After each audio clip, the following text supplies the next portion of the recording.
우리 사회는 무리 짓는 것을 좋아한다.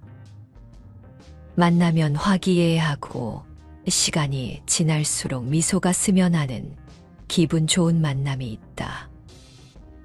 반면에 만나기만 하면 불평불만과 비난이 난무하여 소중한 것을 잃은 듯 기분 나쁜 만남도 있다.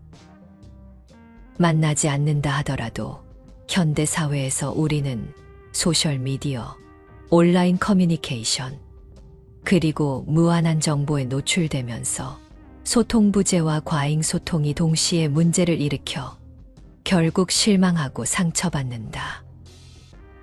여전히 다른 사람으로부터의 인정과 관심에 너무 큰 무게를 두는 탓이다. 인간관계에서는 자유와 의무 사이의 균형을 유지해야 한다. 친구나 가족과의 관계에서는 서로에게 일정한 의무가 있지만 동시에 자유로울 필요가 있다. 이러한 균형을 유지하는 것은 물론 쉽지 않은 일이다. 따로 또 같이라는 말을 많이 들어보았을 것이다. 다른 이들과 사이좋게 지내기는 하지만 맹목적으로 어울리지 않으며 다양한 의견을 듣고 조율 과정을 거쳐서 조화로움을 추구하라는 뜻으로 들린다. 이는 상대방은 나와 다른 사람이라는 것을 전제로 한다. 생각이 다르고 살아가는 방식이 다름을 인정하고 받아들이며 그와 대화하고 공통의 이해가 만나는 지점을 찾기 위해 노력하는 것을 필요로 한다. 자기 만족을 채우기 위해서 도리를 저버리거나 상대방에게 너무 큰 부담을 지우거나 기대하지 않아야 한다. 중요한 것은 어느 한쪽이 절대적으로 옳고 어느 한쪽이 절대적으로 틀린 것은 없다는 것이며 이 세상은 나 홀로 존재하는 것이 아니라 관계의 그물망을 통하여 모두와 연결되어 있다는 것이다. 그렇기에 남은 내가 살기 위해 타도되어야 할 대상이 아니라 더불어 살아야 하는 존재임을 인정하는 것이다. 더불어 우리가 자기 자신을 이해하려고 노력하고 자기 자신을 통해 내면의 평화와 만족을 찾고 다른 사람에게 너무 의존하지 않으면 불필요한 갈등을 피할 수 있을 것이다. 나이가 들면서는 인간관계가 더 어렵다고 생각할 것이다. 이것은 자연스러운 현상이다. 자아는 점점 성장할 것이고 관계의 우선순위에도 변화가 생길 것이다. 지위나 환경이 바뀌어 삶에 급격한 변화가 찾아올 수도 있다.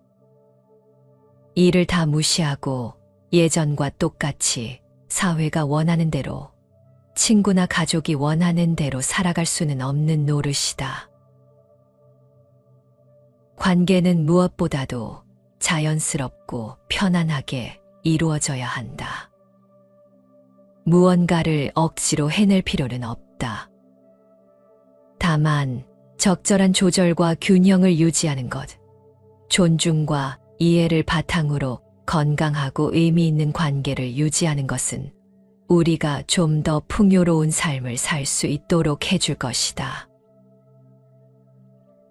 오늘 소개할 책 50부터는 왜 노노와 손자병법을 함께 알아야 하는가를 통해 어떻게 하면 이길 것인가가 아닌 어떻게 하면 편안한 마음으로 배려하며 더불어 살아갈 것인가에 대한 지혜를 배워보자. 50부터는 어떤 사람이 되어야 할까? 공자께서 말씀하셨다.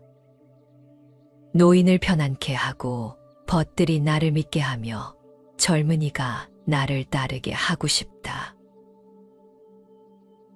공자가 2명의 애제자인 자로, 아내와 이야기를 나누고 있었다. 이때 선생님께서는 어떤 인물을 지향하십니까? 라고 묻자 공자가 한 대답이다. 공자가 살던 시대는 현대와 달리 인간관계가 아주 가까웠다는 것을 알 수 있다.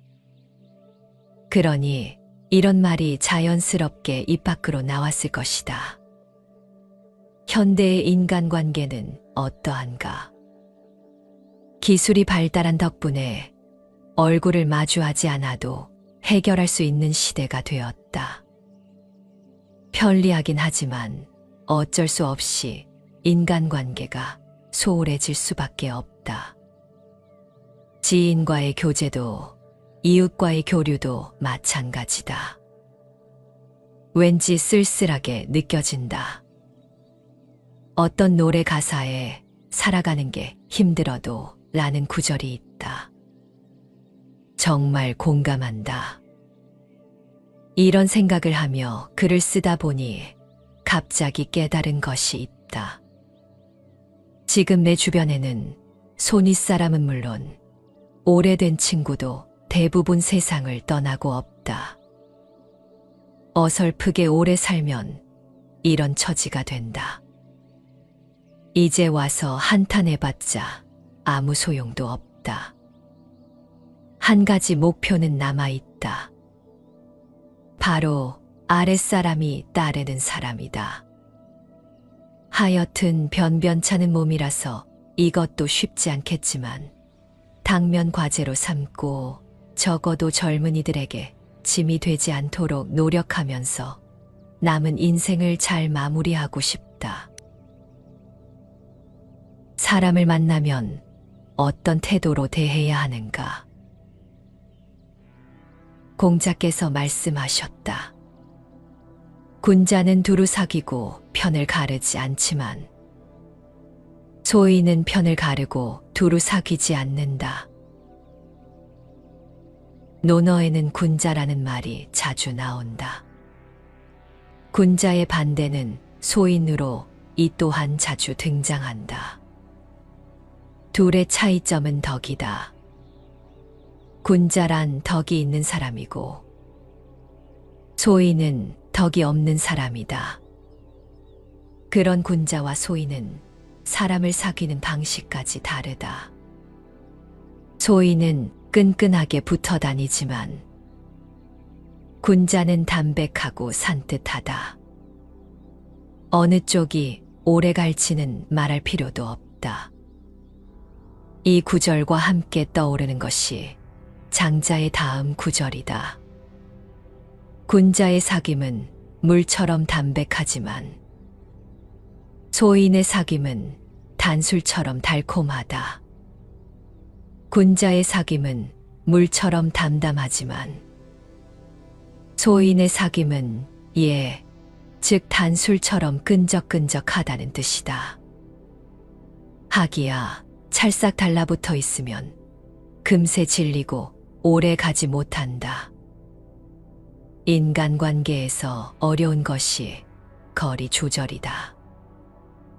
멀지도 가깝지도 않게 산뜻하게 사귀는 것이 인간관계의 요령이다. 친구를 대하는 자세에도 단계가 있다.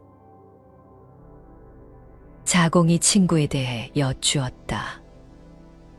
공자께서 말씀하셨다.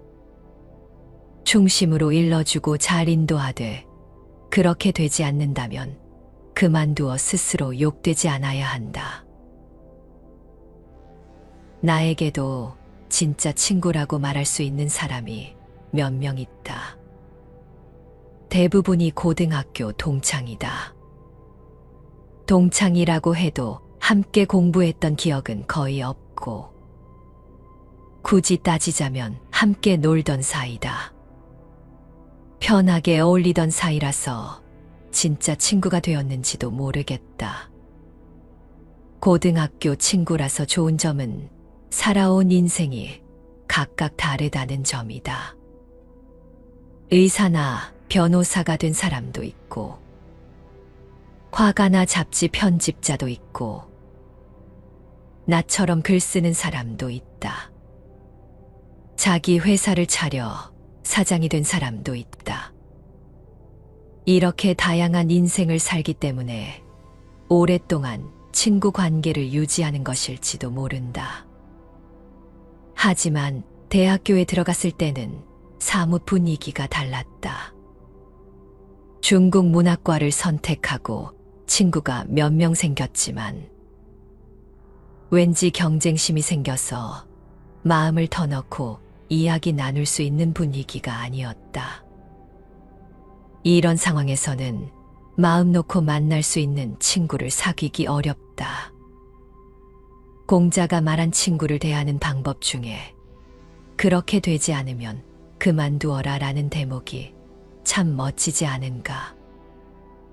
부득불리, 즉 붙지도 않고 떨어지지도 않는 바로 이런 자세가 오랫동안 관계를 유지하는 요령이다. 되도록 협조하지만 무턱대고 어울리지 않는다. 공자께서 말씀하셨다. 군자는 화합하되 부화내동하지 않으며 소인은 부화내동하지만 화합하지 못한다. 내가 현역 때 강연을 많이 부탁받았다. 강연이 끝나고 대기실에서 쉬고 있는데 뭐든 한마디 써달라며 종이를 건네받은 적이 있다. 하지만 글씨를 예쁘게 못 쓰는 편이라 매우 난처했다. 도무지 남에게 보여줄 만한 글씨가 아니어서 사실대로 말하고 거절했다. 하지만 그래도 부탁한다며 사정해서 단호하게 거절할 수 없었다. 마지못해 적은 것이 화이부동이라는 사자성어였다. 이 사자성어를 이해하기 쉽게 풀어서 번역하면 사이좋게 지내도 찰싹 달라붙지 않는다라는 의미다. 어떤 면에서 나에게 아주 딱 어울리는 말이다. 나는 다른 사람과 다투는 것을 싫어한다. 본능적으로 피하려는 습성이 있는데 어릴 때부터 그랬다. 이런 성격으로 살면 아무래도 경계가 허술하다. 남에게 이용당한 적도 있긴 하지만 일부러 고치려는 생각은 하지 않았다. 그러면 어떤 삶의 방식을 지향했을까? 나는 나로 살기로 했고 가능하면 큰 바다에서 헤엄치고 싶다는 꿈을 품고 살아왔다. 나 같은 사람도 이렇게 잘 살아왔으니 이 세상은 아직 제법 살만하다. 앞으로도 화이부동의 자세로 살아가려고 한다. 아무리 화가 나도 이치에 맞게 대응한다. 어떤 사람이 여쭈었다. 덕으로 원한을 갚으면 어떻습니까? 공자께서 대답하셨다. 덕은 무엇으로 갚겠는가? 정직함으로 원한을 갚고 덕으로 덕을 갚아야 한다. 남에게 원망을 샀다면 언제 어디서 복수를 당할지도 모른다는 각오를 해야 한다. 이것이 현실이다. 원망에도 여러 가지가 있다. 예를 들어 무심코 내뱉은 말 한마디가 상대방의 마음에 상처를 줄 수 있다. 상대가 원한을 품고 있다는 것을 안다면 그래도 피할 방법이 있다. 하지만 안갚음을 당하고 나서야 깜짝 놀라 알아차린다면 때는 이미 늦었다. 노자에는 원한을 덕으로 갚는다라는 말이 나온다. 공자가 살던 시대부터 사람들 사이에서 전해지는 이야기라고 한다. 훌륭한 가르침이지만 이상적인 말이라서 일반 사람이 실천하기에는 어렵다. 그런데 공자는 직으로 원망을 갚아야 한다라고 했다. 여기서 직이란 감정에 휘둘리지 않고 이치에 맞게 대응한다는 의미다. 공자는 역시 매우 상식적인 사람이다. 나라면 어떻게 할까? 아마 상대가 한 말은 잊지 않을 것이다. 하지만 다투기는 싫으니 존중하는 척하면서 가까이 하지 않는 쪽을 택할 것 같다. 공자께서는 어떤 사람을 미워하십니까? 자공이 여쭈었다. 군자도 미워하는 것이 있습니까? 공자께서 대답하셨다. 미워하는 것이 있다. 남의 허물을 말하는 자를 미워하고 밑에 있으면서 윗사람을 비방하는 자를 미워하고 용맹스럽기만 하고 예의가 없는 자를 미워하고 과감하지만 융통성이 없는 자를 미워한다. 정말 옳은 소리라서 완전히 공감한다. 다만 나는 이런 유형의 사람과 만난 적이 없다. 아니, 다시 생각해보니 만난 적이 있었더라도 경계하고 멀리해 사귀지는 않았을지도 모른다. 처지를 바꿔 나 자신은 어땠는지 생각해보니 꽉 막혀 협조적이지 않았던 점이 마음에 걸렸다. 사별한 아내에게 자기중심적이라고 비난받은 일이 떠올랐기 때문이다. 돌이켜보니 나에게는 그런 면이 있었다. 가족에게는 유난히 그랬을지도 모른다. 어쨌든 그 당시에 나는 혼자 힘으로 나의 길을 개척해 나가려고 고군분투했다. 가족이나 주변 사람의 마음을 헤아릴 여유가 없었다. 그래서 아내는 내가 자기중심적이라고 생각했을 것이다. 지금에 와서 미안해해도 아무 소용이 없거늘. 인생에는 후회되는 일이 참 많다.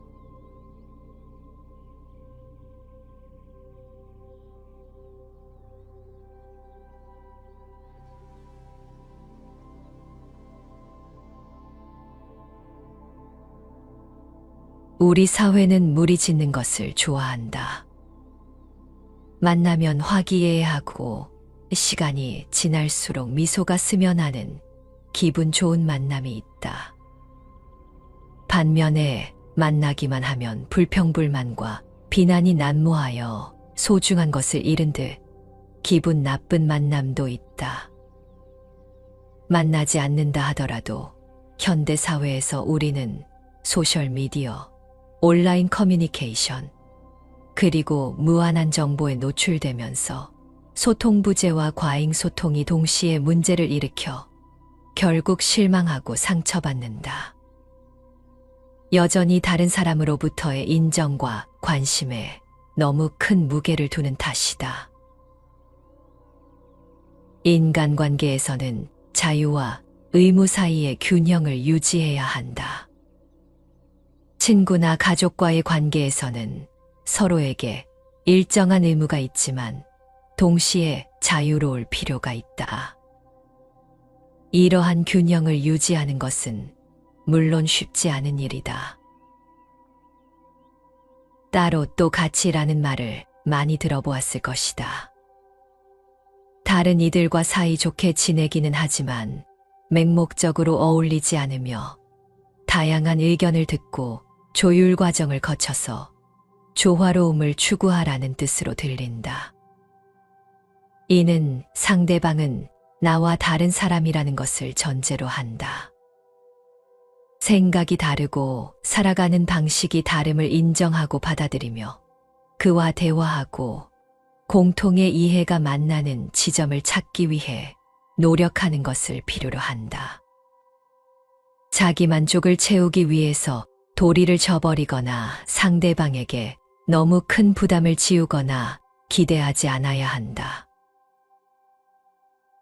중요한 것은 어느 한쪽이 절대적으로 옳고 어느 한쪽이 절대적으로 틀린 것은 없다는 것이며 이 세상은 나 홀로 존재하는 것이 아니라 관계의 그물망을 통하여 모두와 연결되어 있다는 것이다.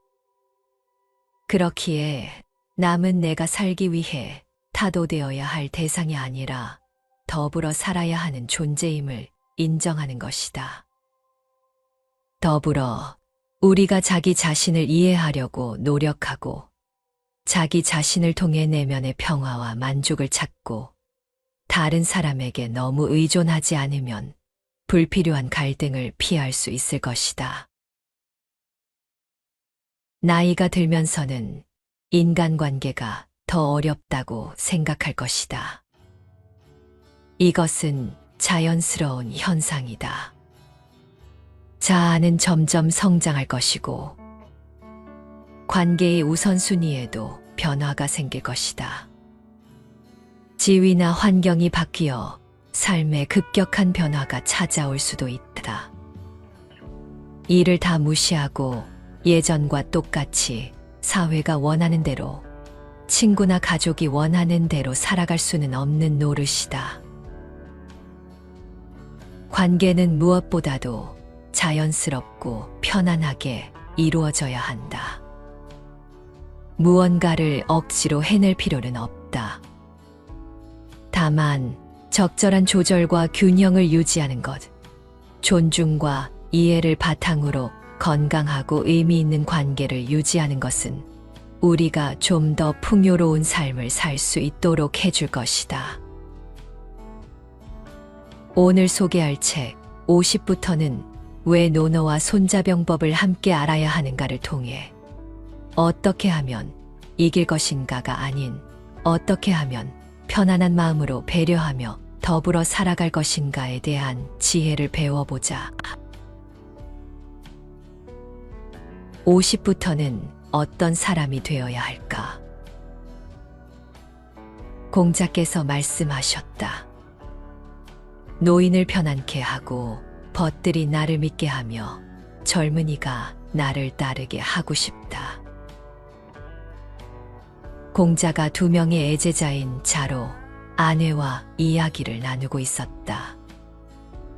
이때 선생님께서는 어떤 인물을 지향하십니까? 라고 묻자 공자가 한 대답이다. 공자가 살던 시대는 현대와 달리 인간관계가 아주 가까웠다는 것을 알 수 있다. 그러니 이런 말이 자연스럽게 입 밖으로 나왔을 것이다. 현대의 인간관계는 어떠한가? 기술이 발달한 덕분에 얼굴을 마주하지 않아도 해결할 수 있는 시대가 되었다. 편리하긴 하지만 어쩔 수 없이 인간관계가 소홀해질 수밖에 없다. 지인과의 교제도 이웃과의 교류도 마찬가지다. 왠지 쓸쓸하게 느껴진다. 어떤 노래 가사에 살아가는 게 힘들어도 라는 구절이 있다. 정말 공감한다. 이런 생각을 하며 글을 쓰다 보니 갑자기 깨달은 것이 있다. 지금 내 주변에는 손윗사람은 물론 오래된 친구도 대부분 세상을 떠나고 없다. 어설프게 오래 살면 이런 처지가 된다. 이제 와서 한탄해봤자 아무 소용도 없다. 한 가지 목표는 남아있다. 바로 아랫사람이 따르는 사람이다. 하여튼 변변찮은 몸이라서 이것도 쉽지 않겠지만 당면 과제로 삼고 적어도 젊은이들에게 짐이 되지 않도록 노력하면서 남은 인생을 잘 마무리하고 싶다. 사람을 만나면 어떤 태도로 대해야 하는가? 공자께서 말씀하셨다. 군자는 두루 사귀고 편을 가르지 않지만 소인은 편을 가르고 두루 사귀지 않는다.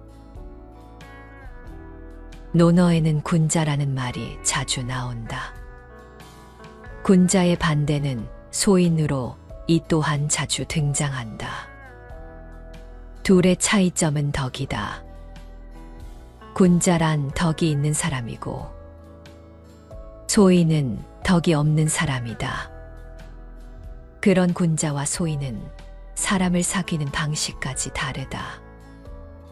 소인은 끈끈하게 붙어 다니지만 군자는 담백하고 산뜻하다. 어느 쪽이 오래 갈지는 말할 필요도 없다. 이 구절과 함께 떠오르는 것이 장자의 다음 구절이다. 군자의 사귐은 물처럼 담백하지만 소인의 사귐은 단술처럼 달콤하다. 군자의 사귐은 물처럼 담담하지만 소인의 사귐은 즉 단술처럼 끈적끈적하다는 뜻이다. 하기야 찰싹 달라붙어 있으면 금세 질리고 오래 가지 못한다. 인간관계에서 어려운 것이 거리 조절이다. 멀지도 가깝지도 않게 산뜻하게 사귀는 것이 인간관계의 요령이다. 친구를 대하는 자세에도 단계가 있다. 자공이 친구에 대해 여쭈었다. 공자께서 말씀하셨다. 충심으로 일러주고 잘 인도하되 그렇게 되지 않는다면 그만두어 스스로 욕되지 않아야 한다. 나에게도 진짜 친구라고 말할 수 있는 사람이 몇 명 있다. 대부분이 고등학교 동창이다. 동창이라고 해도 함께 공부했던 기억은 거의 없고 굳이 따지자면 함께 놀던 사이다. 편하게 어울리던 사이라서 진짜 친구가 되었는지도 모르겠다. 고등학교 친구라서 좋은 점은 살아온 인생이 각각 다르다는 점이다. 의사나 변호사가 된 사람도 있고, 화가나 잡지 편집자도 있고, 나처럼 글 쓰는 사람도 있다. 자기 회사를 차려 사장이 된 사람도 있다. 이렇게 다양한 인생을 살기 때문에 오랫동안 친구 관계를 유지하는 것일지도 모른다. 하지만 대학교에 들어갔을 때는 사뭇 분위기가 달랐다.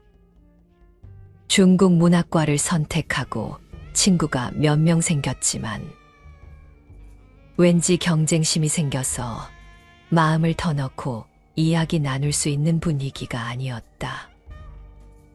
이런 상황에서는 마음 놓고 만날 수 있는 친구를 사귀기 어렵다. 공자가 말한 친구를 대하는 방법 중에 그렇게 되지 않으면 그만두어라 라는 대목이 참 멋지지 않은가. 부득불리, 즉 붙지도 않고 떨어지지도 않는 바로 이런 자세가 오랫동안 관계를 유지하는 요령이다. 되도록 협조하지만 무턱대고 어울리지 않는다.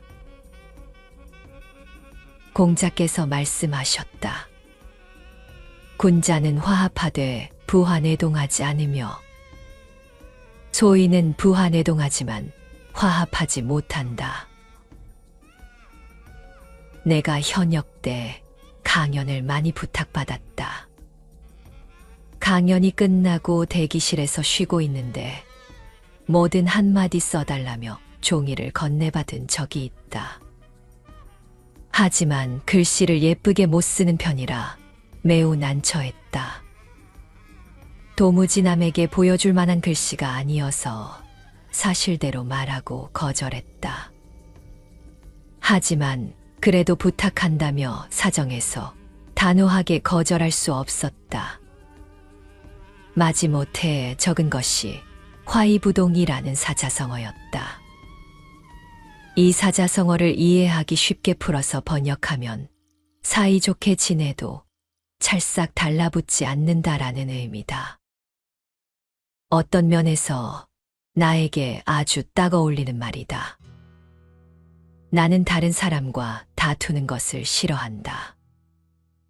본능적으로 피하려는 습성이 있는데 어릴 때부터 그랬다. 이런 성격으로 살면 아무래도 경계가 허술하다. 남에게 이용당한 적도 있긴 하지만 일부러 고치려는 생각은 하지 않았다. 그러면 어떤 삶의 방식을 지향했을까? 나는 나로 살기로 했고, 가능하면 큰 바다에서 헤엄치고 싶다는 꿈을 품고 살아왔다. 나 같은 사람도 이렇게 잘 살아왔으니 이 세상은 아직 제법 살만하다. 앞으로도 화이부동의 자세로 살아가려고 한다. 아무리 화가 나도 이치에 맞게 대응한다. 어떤 사람이 여쭈었다. 덕으로 원한을 갚으면 어떻습니까? 공자께서 대답하셨다. 덕은 무엇으로 갚겠는가?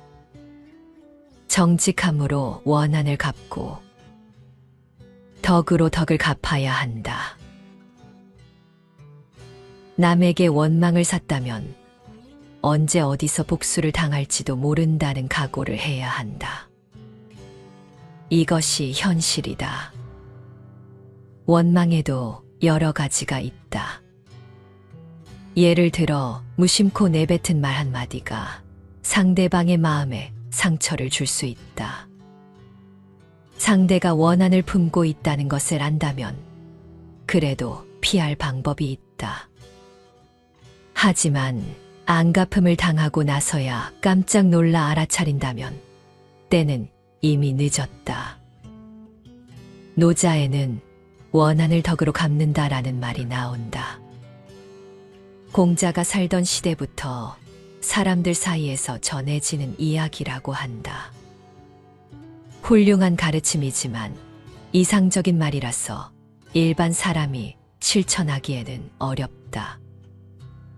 그런데 공자는 직으로 원망을 갚아야 한다라고 했다. 여기서 직이란 감정에 휘둘리지 않고 이치에 맞게 대응한다는 의미다.